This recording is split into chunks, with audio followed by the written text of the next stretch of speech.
In today's show, we are going to travel back in time 2 millenniums to visit an ancient historian. Live from his basement, Matthew Spiker will interview him. Over to you, Matthew. Thank you all for listening to my show, and welcome to Michael for introducing me, and hello and welcome back to Matthew's Basement News Show. Today we are taking an interesting journey to 429 BC to meet a crucial historian named Herodotus, who recorded the Battle of Thermopylae.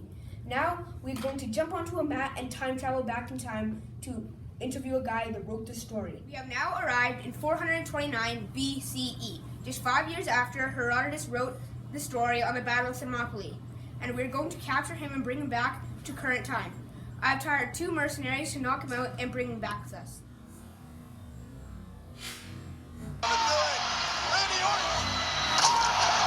Hello, we're back in the studio with Herodotus, and we're going to ask him a few questions. Did your upbringing of Halicarnassus influence your writing on the events of Thermopylae? Well, growing up in Halicarnassus, I did not know much of Athens and that area. It was very hard to travel during this time. When I had the opportunity to go to the Athens, it took me a long time for not a far journey, for what I have heard about what you people can. This influences my writing on Thermopylae because I spent 20 years in Thermopylae before writing about the Battle of Thermopylae. So this resulted in me knowing in people around the area that this means I can ask the people around me to learn about the battle. You wrote about the events of Greece in the histories, but for the majority of these events, you weren't actually present. So how did you learn about those events? As I said before, I lived in Athens area for about 20 years before writing about the Battle of Thermopylae. I learned about most of the stuff from elders in the village and people who have ancestors during this time. This allowed me to get my first source for my writing. As I have been told of the camera, I am the main source for many historians today, but I really got my information from first sources. How did you confirm that your sources were reliable? My sources were fairly reliable, and I talked to some people around the time of the battle, and they informed me about the battle. One of the most reliable sources that I came across was the 2 Spartans that returned from the battle without having given their life, so they were one of my only living first-hand resources from the Battle of Thermopylae. Do you believe that King Leonidas knew that Thermopylae was a suicide mission before he had even left Sparta? I think that King Leonidas secretly knew that it was a suicide mission because I think he knew that the Persians had a much bigger force. I think that this because when Leonidas heard that one of the Spartan kings had to die in the Battle of Thermopylae, he thought he was chosen. So it was a suicide mission, he was happy. Why did you learn the names of 300 Spartans that fought and died at Thermopylae?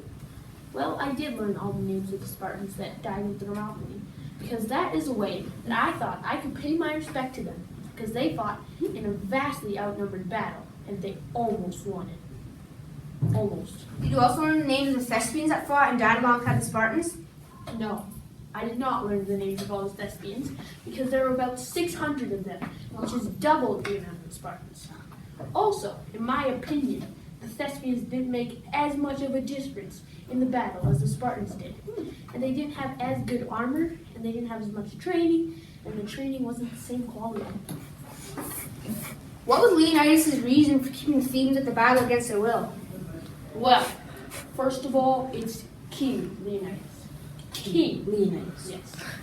I think that King Leonidas had the Thebans against their will because they were prisoners and they would trade sides a lot.